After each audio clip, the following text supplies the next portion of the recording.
नमस्कार, विंध्या टाइम्स में आपका स्वागत है और आपके साथ मैं श्रेया हाजिर हैं आज की बुलेटिन की खबरों के साथ। रीवा आईजी चंचल शेखर ने कार्य में लापरवाही बरतने और आरोपी को बचाने पर 3 पुलिस कर्मचारियों पर अनुशासनात्मक कार्यवाही की। ढबौरा के वर्तमान थाना प्रभारी राम सिंह कंजर को 10,000 के जुर्माने की सजा और सिरमौर में पदस्थ रहे एएसआई प्रमोद सिंह गहरवार और आरक्षक लाल शाह बघेल को बाध्य सेवा निवृत्त दी गई है। 2 वर्ष पूर्व 4 फरवरी 2017 में शकुंतला साकेत ने सिरमौर थाने में सेक्सुअल हरासमेंट का केस दर्ज कराया था, लेकिन तत्कालीन सिरमौर पदस्थ थाना प्रभारी राम सिंह कंजर ने मामले की बिना जांच के ही सामान्य धाराओं के साथ मुकदमा दर्ज कर 2 दिन के अंदर अपील दायर कर दी थी। थाना प्रभारी ने SC/ST एक्ट के मामले की कायमी नहीं की थी, जबकि मारपीट का हवाला देकर धारा 155 में ही रिपोर्ट दर्ज की थी। इसकी शिकायत तत्कालीन SP के पास पहुंची, जिसकी उन्होंने विभागीय जांच करवाई। इस पूरे मामले में एक पुलिस इंस्पेक्टर भी था, जिससे जांच के लिए यह मामला IG के पास पहुंचा। आरोप सिद्ध होने पर रीवा IG ने तत्कालीन कार्यवाही करते हुए थाना प्रभारी राम सिंह कंजर पर 10,000 का जुर्माना लगाया है और सिरमौर पदस्थ ASI प्रमोद सिंह गहरवार और आरक्षक पर बाध्य सेवा निवृत्त किया है। पुलिस महानिरीक्षक ने कहा कि महिलाओं की सुरक्षा के लिए पास्को एक्ट और SC/ST एक्ट बनाए गए हैं और जिम्मेदारों द्वारा इस तरह की लापरवाही सही नहीं जाएगी। मेरे संज्ञान में जैसे यह मामला आया, तुरंत कार्यवाही की गई है।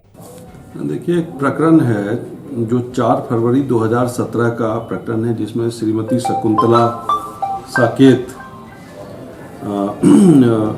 उन्होंने सिरमौर थाने में अपने साथ हुए सेक्सुअल हरासमेंट 354 मारपीट, गाली गलौज और जिसमें 11-12 पॉक्सो एक्ट की भी कार्रवाई होनी थी, SC/ST एक्ट के तहत भी कार्रवाई होनी थी, ऐसी रिपोर्ट उसने लिखाई।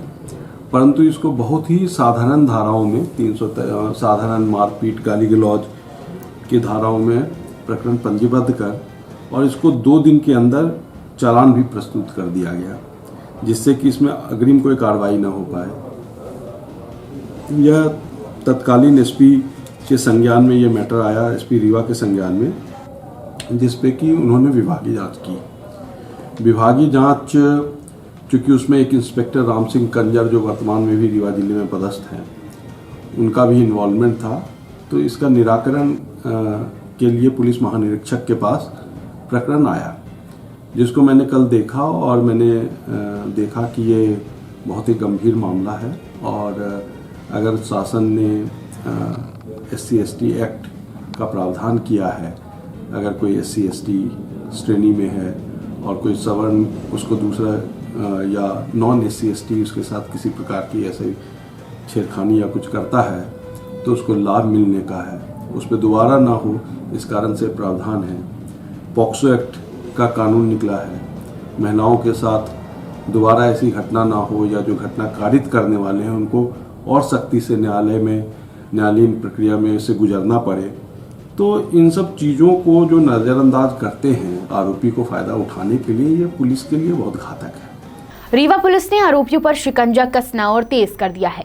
नए साल में भी पुलिस आरोपियों की ताबड़तोड़ गिरफ्तारी कर रही है। इसी कड़ी में बैकुंठपुर पुलिस ने नाबालिग से बलात्कार के फरार आरोपी को कुरुक्षेत्र से गिरफ्तार कर लिया है। वहीं कई जगहों से लूट के आरोपी को भी गिरफ्तार कर आज CSP शिवेंद्र सिंह बघेल ने खुलासा किया है। रीवा पुलिस अधीक्षक व अतिरिक्त पुलिस अधीक्षक के निर्देशन पर बैकुंठपुर थाना प्रभारी दीपक त्रिपाठी ने बड़ी कार्यवाही करते हुए थाने में दर्ज अपराध पास्को एक्ट के फरार आरोपी जितेंद्र रावत उर्फ प्रद्युम्न रावत उम्र 22 निवासी ग्राम लोहद्वार थाना रायपुर करचुलियान को कड़ी मशक्कत के बाद हरियाणा राज्य के कुरुक्षेत्र से गिरफ्तार कर लिया है। बता दें, आरोपी कई दिनों से फरार चल रहा था और हर बार पुलिस को चकमा देकर भाग जाता था। कड़ी मेहनत के बाद पुलिस ने आरोपी को गिरफ्तार कर न्यायालय में पेश कर दिया है। वहीं सिविल लाइन थाना प्रभारी राजकुमार मिश्रा को मुखबिर से सूचना मिली कि अलग अलग क्षेत्रों से 3 लूट के आरोपी को पकड़ा गया। आरोपियों से लूटी गई रकम एवं मोबाइल बरामद कर ली गई है। सिविल लाइन पुलिस द्वारा दोनों लूट की घटना का आज खुलासा किया गया। 376 केस हमारे यहाँ बैकुंठपुर थाने में दर्ज हुआ था, जिसमें आरोपी जितेंद्र रावत 22 वर्ष का है और वर्ष 2018 का प्रकरण है और करीब 1-1.5 साल से ये गायब था। पुलिस को चकमा देके छुपा हुआ था। इसकी सूचना प्राप्त हुई और फिर उसके बाद जो हमारी अरेस्ट टीम है, स्पेशल टीम है, उसका गठन किया गया, उसको साथ में बैकुंठपुर पुलिस के भेजा गया और भेज करके कुरुक्षेत्र में मिला है और वहाँ से आरोपी को पुलिस की टीम ने पकड़ा है और पकड़ के यहाँ लाया है। और आगे जो कार्रवाई होती है डीएनए वगैरह चेक कराने की, वो कार्रवाई संपादित की जाएगी और न्यायालयिक सामने को पेश किया जाएगा। दिनांक 3 जनवरी और 4 जनवरी की रात में लगभग 12 और 12:30 बजे के बीच ये श्री राजेश साकेत हैं, ये मैकेनिक का काम करते हैं और ये छुइया घाटी में कोई गाड़ी ख़राब हो गई थी। इसको बनाने के बाद ये रात में करीब 12 बजे कामधेन होटल के सामने ढिकाहा में उतरे थे। उतर के घर जा रहे थे अपने, उसी समय 3 लोग मोटरसाइकिल में, पल्सर मोटरसाइकिल में आए और चाकू उड़ा के उनका एक मोबाइल छीन ले गए थे और 35 रुपये छीन ले गए थे। दूसरी घटना ये है कि 4 तारीख को सुबह लगभग 6 बजे पड़रा में एक मोहम्मद आज़ाद करके हैं, सतना के रहने वाले हैं, अपने भांजे के साथ छोटा हाथी वाहन में इलाहाबाद से आ रहे थे और वो रास्ते में पड़रा में उतर के किसी से मोबाइल में बात कर रहे थे। तो उस बीच 3 लोग मोटरसाइकिल में आए और उनसे भी उन्होंने मोटरसाइकिल भी छीन लिया और एक बैग छीन के भी भागे थे। इसमें 800 रुपये नगद भी थे और कुछ कागजात वगैरह थे। तो पुलिस ने जो है मुखबिर की सूचना के आधार पर उन तीनों आरोपियों को पकड़ लिया है। उनके पास से एक मोटरसाइकिल पल्सर भी जब्त हुई है और तीनों आरोपियों ने दोनों वारदातों को करना स्वीकार किया है और उन तीनों आरोपियों से दोनों घटनाओं में चोरी गए मोबाइल और नकदी रुपए बरामद कर लिए हैं। अमैया थाना शुरू होने के बाद अब शहर में 7 थाने हो गए हैं, लेकिन अभी भी 3 थाने टेम्पररी मोड पर हैं, जो कि विश्वविद्यालय थाना, समान थाना और बिछिया थाना है। थानों को बनाने के लिए भूमि आवंटित की गई है। आवंटित भूमि पर नए थाने बनने के बाद तीनों थानों को रिलीकोट किया जाएगा, जिससे हर थाने में कार्य सुचारू रूप से हो सके और लोगों की परेशानी का सामना न करना पड़े। रीवा पुलिस अधीक्षक आबिद खान के निर्देश पर सभी थानों को स्मार्ट बनाने की कवायद शुरू हो गई है। थानों में आगंतुकों को ध्यान में रखते हुए बैठने की व्यवस्था बेहतर की जाएगी। अब कर्मचारियों को साप्ताहिक अवकाश दिया जाएगा और डाक व्यवस्था बंद की जाएगी, जिससे काम का बोझ भी कम होगा। देखिए, अभी रीवा जिले में 7 थाने हो गए हैं, जो हमारा नया थाना मैया खुला है उसके बाद से, और 3 थाने हमारे हैं जो अभी टेम्पररी मोड में चल रहे हैं। हमारा विश्वविद्यालय थाना है, समान थाना है और बिछिया थाना है। इन सभी थानों को नई जगहों पे, नई बिल्डिंगों में स्थापित करने के हम लोग प्रयास कर रहे हैं। कई थानों की ज़मीन भी आवंटित हो गई है, उनमें सैंक्शन लेकर के नया थाना भवन बना कर उसको रिलोकेट करेंगे, जिससे कि जो मिलने वाले हैं, आगंतुक हैं, उनको प्रॉपर ट्रीट किया जा सके। जो काम करने वाले हैं थानों के, वो भी प्रॉपरली वहाँ पे अपना काम कर सकें और बैठने उठने की ठीक व्यवस्था हो। ये अभी फिलहाल हमारा वर्ष 2020 में ये प्लान रहेगा। जल जंगल जमीन बचाओ मोर्चा के बैनर तले 50 से अधिक कार्यकर्ताओं ने रीवा कमिश्नर ऑफिस के कार्यालय में ज्ञापन दिया। ज्ञापन में 10 सूत्रीय मांग करते हुए कार्यकर्ता रीवा में माफियाओं के बारे में बताते हुए कहा कि प्रदेश के अंदर लाखों की संख्या में तालाबों को नष्ट कर अवैध निर्माण किए गए हैं।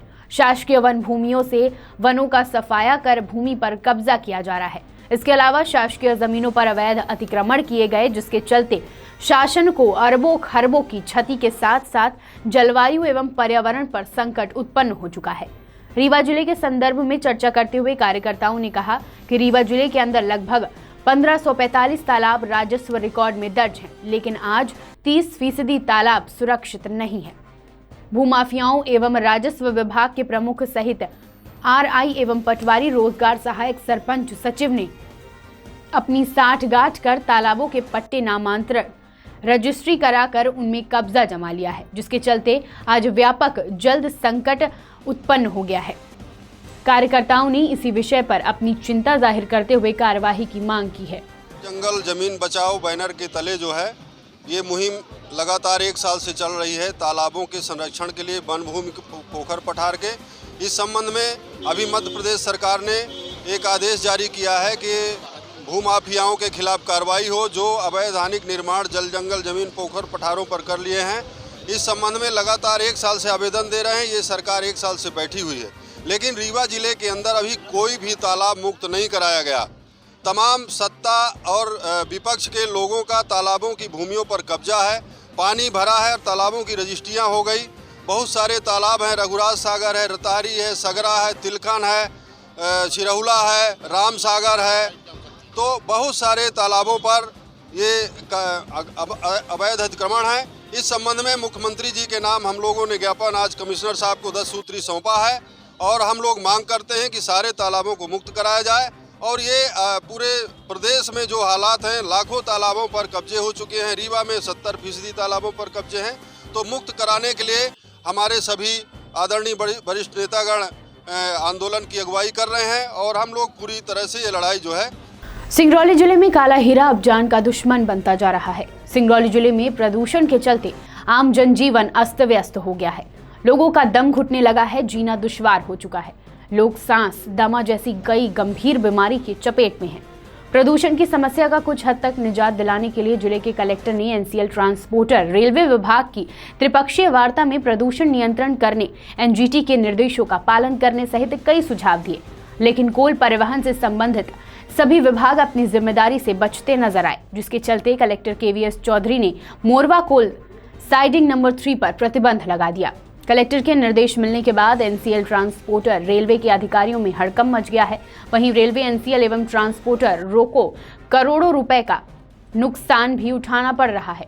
सिंगरौली से पुष्पलेश द्विवेदी की रिपोर्ट। नहीं, इसमें 3-4 बिंदु जुड़े हुए हैं। एक है कि मान लीजिए मोरवा में कई सारी माइन से माल होके उधर रेलवे साइडिंग पर उसमें लोड होती है। हम रेलवे वालों को भी बुला के, ट्रांसपोर्टर से बुला के ये चर्चा किया कि कम दूरी जा सके और मोरवा में प्रदूषण कम हो, ये मुख्य बात है। जैसा अभी जो मोरवा में जो साइडिंग है उसमें एक जयंत प्रोजेक्ट का साइडिंग है, एक ब्लॉक बी का साइडिंग है जो गोरबी कहलाता है, और एक प्राइवेट साइडिंग है। इस प्राइवेट साइडिंग पर बहुत दूर दूर से, जैसा बीना से भी, ककरी से भी और कृष्णशिला से भी, जयंत से भी, निगाई से भी, बहुत जगह से माल आके वो हो रहा था।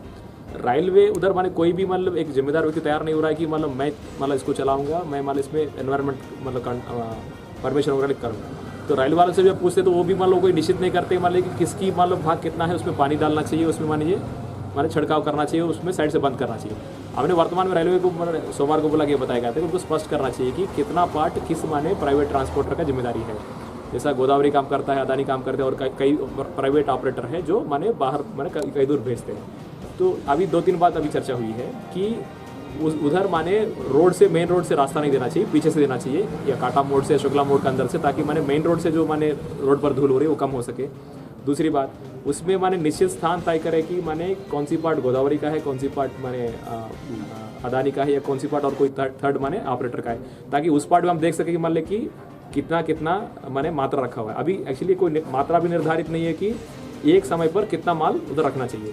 तो उन सबको हमने क्लियर किया कि वो स्थान निश्चित करने के बाद वो लोग एनवायरनमेंट पोल्यूशन सर्टिफिकेट के लिए क्लियरेंस के लिए अप्लाई करेंगे। हम एक समय पर कितना अधिकतम माल रखेंगे, वो लोड हो जाएगा, उसके बाद और माल आएगी, है ना, इस प्रकार। और ये भी हम रेलवे चर्चा कर रहे हैं कि जैसा ब्लॉक बी का माल जो सिंगरौली स्टेशन से सामने होते हुए शुक्ला मोड़, काटा मोड़ से होते हुए जाती है, उसको महदया साइडिंग पे ही दे, ताकि मान लीजिए ब्लॉक बी का माल पूरा का पूरा 400-500 गाड़ी हर दिन मोरवा में घुसने की जरूरत ही नहीं है, उसको महदया स्टेशन से ही वो लोड हो सकता है। इसी प्रकार रेलवे को हमने ये बात क्लियर किया, हम ऑर्डर भी कर रहे हैं कि बीना, ककड़ी, कृष्णशिला का जो माल जो लोड होकर मोरवा तक आ रही है वो कृष्णशिला में ही साइडिंग है, तो वो बीना, ककड़ी और कृष्णशिला का माल कृष्णशिला से ही लोड हो जाएगी, तो वो सारा का सारा उसमें मोरवा आने की जरूरत नहीं है उसमें। तो इस तरह अभी जो क्रॉस होके काफ़ी दूर दूर जाना पड़ रहा है और मोरवा इससे प्रदूषित हो रही है, इसको कम करने का प्रयास है। तो और अभी समय लगेगा, 3-4 दिन में थोड़ा सा और जो ऑर्डर करना है करके आगे बढ़ेगा। जिला कलेक्टर के निर्देश पर श्रम विभाग ने निर्माणाधीन ट्रॉमा सेंटर पर छापेमार कार्यवाही की है। मौके पर टीम को 1 दर्जन से अधिक बाल श्रमिक मिले जो वहां पर काम कर रहे थे। कलेक्टर को कई दिनों से ठेकेदार द्वारा बाल श्रमिकों से कार्य कराने की शिकायत मिल रही थी। सिंगरौली जिले के जिला मुख्यालय बैढ़न में निर्माणाधीन ट्रॉमा सेंटर में ठेकेदार द्वारा बाल श्रमिकों से कार्य कराए जाने की शिकायत पर जिला कलेक्टर केवीएस चौधरी के निर्देश पर श्रम विभाग के नेतृत्व में एक टीम द्वारा निर्माणाधीन ट्रॉमा सेंटर में छापेमार कार्यवाही की गई, जिसमें मौके से 1 दर्जन से अधिक बाल श्रमिकों से ठेकेदार द्वारा कार्य करते हुए पाया गया। श्रम विभाग ने मौके पर पंचनामा तैयार करके ठेकेदार के विरुद्ध कार्यवाही हेतु जिला प्रशासन से अनुशंसा की है। सिंगरौली से पुष्पलेश द्विवेदी की रिपोर्ट। सर, आज श्रमिक विभाग द्वारा ट्रॉमा सेंटर में जो कार्य चल रहा था वहाँ पर छापेमार कार्रवाई की गई, क्या कुछ? नहीं, उसमें अभी दोपहर में जब बैठक में जानकारी मिला था कि जो हॉस्पिटल निर्माणाधीन है उसमें बच्चे काम कर रहे हैं, बाल श्रमिक काम कर रहे हैं, हमने तत्काल लेबर विभाग के माने अधिकारियों को भेजा था, तो उन्होंने यदि मतलब पाया है तो उनके मतलब श्रम माने कानून जो है उसके मतलब खिलाफ मतलब जो उसके मतलब उल्लंघन होगा उसके खिलाफ कार्रवाई कर लें। सर आने वाले टाइम में ऐसा ना हो इसके लिए क्या कुछ करना नहीं, लगातार मतलब सभी लोग सतर्क रहना चाहिए और हमारे श्रम विभाग को भी, अन्य मतलब विभागों में भी जो भी ठेकेदार काम करवा रहे हैं उन लोग कोई भी मतलब बच्चों को जो मैंने बाल श्रमिक उनको मतलब बिल्कुल एंगेज नहीं करना, इस प्रकार सतर्क रहेंगे और जानकारी लेते रहेंगे। मामला शहडोल जिले के सोनटोला स्वीकृत रेत खदान का है, जहां खदान में अवैध तरीके से रेत परिवहन करने की लगातार शिकायत का मुआयना करने पहुंचे जिला पंचायत अध्यक्ष पर रेत माफिया ने न केवल हमला करने का प्रयास किया बल्कि गाली गलौज कर अभद्रता करते हुए भी हाथापाई पर उतर गया।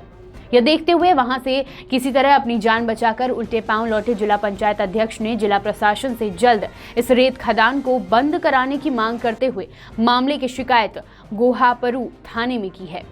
जिले के जनपद पंचायत गोहापरू अंतर्गत ग्राम पंचायत हारटोला के सोनटोला स्वीकृत रेत खदान में अवैध तरीके से बिना टीपी के प्रतिबंधित नियम विरुद्ध बड़े वाहनों से रेत माफियाओं के संरक्षण में रेत परिवहन की लगातार शिकायत के बाद शहडोल जिला पंचायत अध्यक्ष नरेंद्र मरावी अपने दल बल के साथ निरीक्षण करने पहुंचे और कुछ बड़े वाहनों को रोककर पड़ताल की तो पता लगा कि बिना पर्ची वाहनों में रेत परिवहन किया जा रहा है। इसके बाद वहां सक्रिय रेत माफिया को नागावारा गुजरा और वे जिला पंचायत अध्यक्ष से बात विवाद करते हुए अभद्रता पर उतर आए और गाली गलौज करते हुए धमकी दी। साथ ही जबरन खड़े वाहन लेकर रफू चक्कर हो गए। उनकी इस करतूत को वहां मौजूद व्यक्ति ने कैमरे में कैद कर लिया। कांग्रेस जिला पंचायत अध्यक्ष नरेंद्र मरावी के साथ मारपीट में उतारू माफियाओं के इस करतूत से नाराज जिला पंचायत अध्यक्ष ने जिला प्रशासन से पंचायत की स्वीकृति रेत खदान को बंद कराने की मांग की है। साथ ही उनके साथ हुए इस घटना की लिखित शिकायत गोहापरू थाने में करते हुए माफियाओं के खिलाफ कार्रवाई की मांग की है। आपको बता दें कि जिला पंचायत अध्यक्ष ने जिला प्रशासन के साथ साथ सरपंच सचिव की मिलीभगत से यह कारोबार चलने का आरोप लगाया है। वहीं इस घटना के बाद जब जिला प्रशासन से मीडिया कर्मियों ने बात करनी चाहिए तो वह मीडिया के सामने इस संबंध में कुछ भी कहने से बचते नजर आए। कल पंचायत का दौरा था प्रशासन का टीम मेरे साथ और मेरे जनप्रतिनिधि जो उस क्षेत्र के जनप्रतिनिधि है वो मेरे साथ थे। कई पंचायत भ्रमण करने के बाद हम लोग ग्राम पंचायत हर्राटोला में गए, पंचायत निरीक्षण कर ही रहे थे। वहाँ पर हमारा जो ग्राम पंचायत को रेत का खदान जो आवंटन हुआ है उसके बारे में हम सरपंच सेक्रेटरी से लेखा जोखा जो होता है हमारा महीने का उसका जानकारी मांगा गया। सरपंच सचिव द्वारा अभिलेख उपलब्ध नहीं कराया गया और जब पूछा गया कि रॉयल्टी का पैसा कितना आया हमारा 2 महीने के, उसकी जानकारी बताओ आप लोग, किसी प्रकार की जानकारी हमारे सरपंच सचिव द्वारा नहीं दिया गया। और उनके द्वारा कहा गया कि कोई भाईजान है जो इस रेत का खदान का पूरा संचालन कर रहा है। यही सब चर्चा चल रही थी। बाकी गाड़ी हम जितने 20-25 गाड़ियाँ आई वहाँ पर रुकवा दिए। बिना रॉयल्टी की गाड़ियाँ थी, जो रॉयल्टी कटी हुई थी तो सवेरे 10 और 11 बजे कटी हुई थी। इसके बाद 15-20 लड़के आ गए और हम पे जो हमारी टीम थी उसको चारों तरफ से घेर लिया गया और गाली गलौज करने लगे और गाड़ियाँ वहाँ से सभी छुड़ा ले गए और कई तरह की हमारे अपशब्द किया गया है। और मैं जिला प्रशासन से मांग करता हूं आपके माध्यम से कि जल्द से जल्द वो खदान बंद कर दिया जाए और उस खदान का सीमांकन करते हुए जो भी वसूली हो उसका निर्धारण किया जाए। क्योंकि हमारा खुद का एक टीम रहता है पंचायत निरीक्षण करने का, उसमें हम खुद क्योंकि जिला पंचायत अध्यक्ष हूँ, सीओ हमारा सचिव होता है, उनको संज्ञान में था और उन्होंने हमारा जिला पंचायत सीओ ने टीम बनाया था। सर आप जाइए और निरीक्षण करके आइए जहाँ इसी तरह की हर खबर के लिए बने रहिए विंध्या टाइम्स के साथ। बहुत बहुत धन्यवाद।